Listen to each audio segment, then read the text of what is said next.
Alright, here's your jumpers run from Saturday.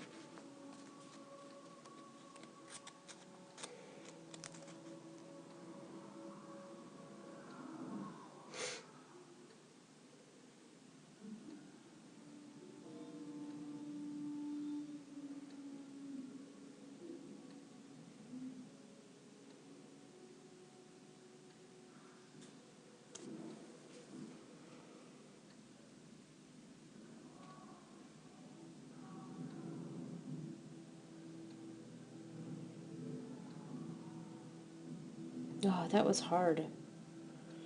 I remember that course now. Ours wasn't the same, but... Okay, so...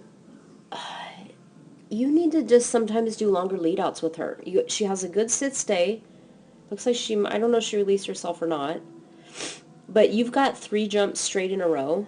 Then I would lead out like almost to jump 2. Okay? She's going to catch up with you really fast.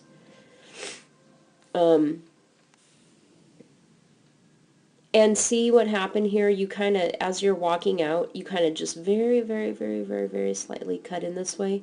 So then when you started running, you had to kind of pull away this way. And that's why you had trouble with 3. See, watch. And see, now here you pull away, and now you have to try to push her back, but it's too late. And you're also, you kind of keep going that way a little bit.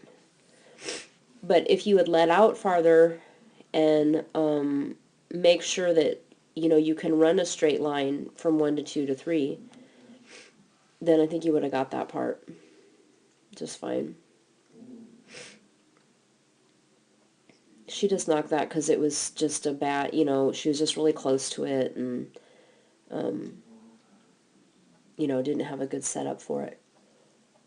Now, I don't know why you have your outside arm up here.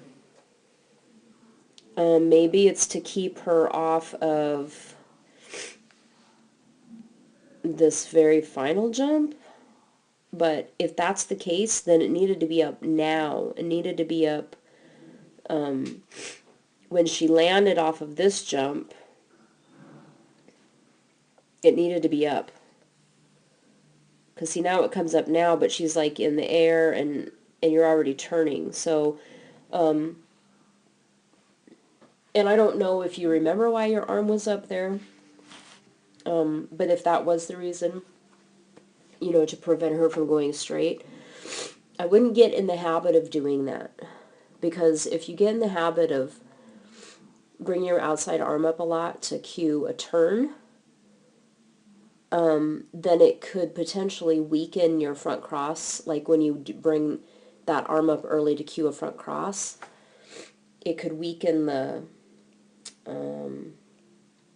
the strength of that cue, I guess.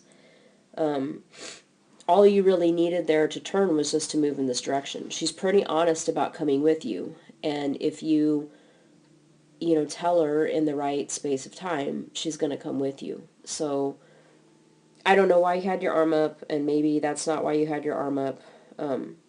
Maybe you didn't even do it intentionally, but it's just something to think about. You don't want to get in the habit of putting that arm up, every time you're just doing a turn, okay?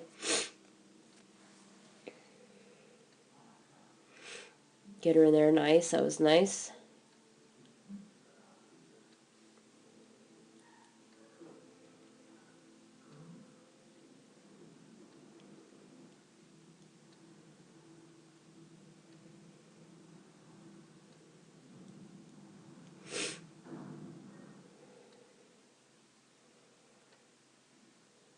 Yeah, see here, I think you had your arm up there too, your outside arm.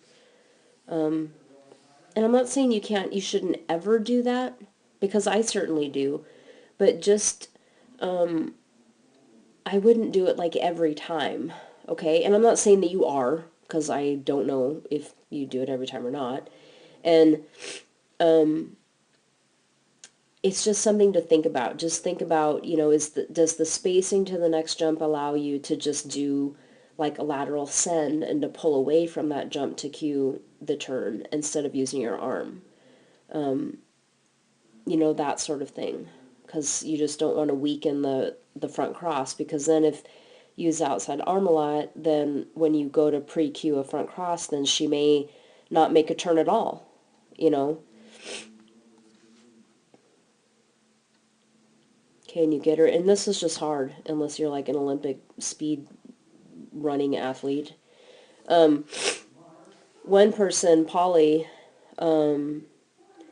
she actually ran the outside of this tunnel, which was a really smart thing to do because she was going to be behind as well.